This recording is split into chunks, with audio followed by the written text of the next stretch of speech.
Il-miżuri tal-budget tas-sena d-dieħla se jkomplu jtejbu l-ħajja soċjali tal-familji tfal, anzjani u persuni b'diżabilità. F'konferenza tal-aħbarijiet il-Ministru għall-Familja Michael Falzon għall iż-żieda fiċ-Children's Allowance lil kull familja li għandha dħul ta' anqas minn 20,000 euro fis-sena se jibbenefikaw minnha kważi 25,000 tifel u tifla.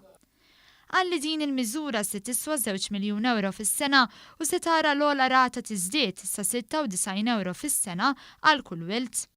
Dan għal benefiċċju ta' madwar 24,600 tifel u tifla.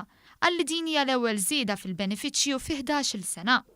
Dwar il-benefiċċju tal-in-work benefit għalli issa se tingħata żieda ta' bejn 50 u 100 euro għal kull wild ta' persuna li tidħol fid-dinja tax-xogħol.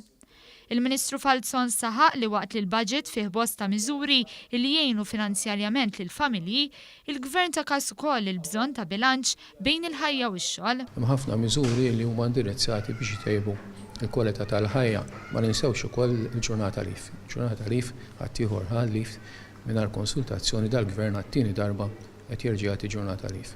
Dr. Falzon qal li l-budget żied 3 miljun euro lill-FSWS, fondazzjoni li taħdem ma' tfal vulnerabbli u l-familji tagħhom.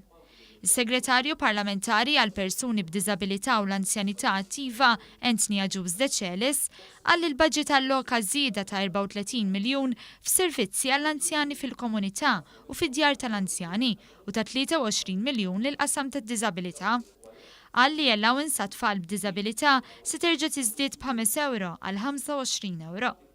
Is-Segretarju Parlamentari żied li l-assistenza għal persuni b'diżabilità li ma jistgħux jaħdmu se tiżdied minn 140 euro għal 150 euro fil-ġimgħa. Aħna napprezzaw ħafna ir-rol kbir li jagħtu l-ġenituri l-tfal tagħhom u l-qraba tagħhom. Napprezzaw ukoll l-aħwa, ir-rol qawwi li għandhom l-aħwa f'dan is-settur.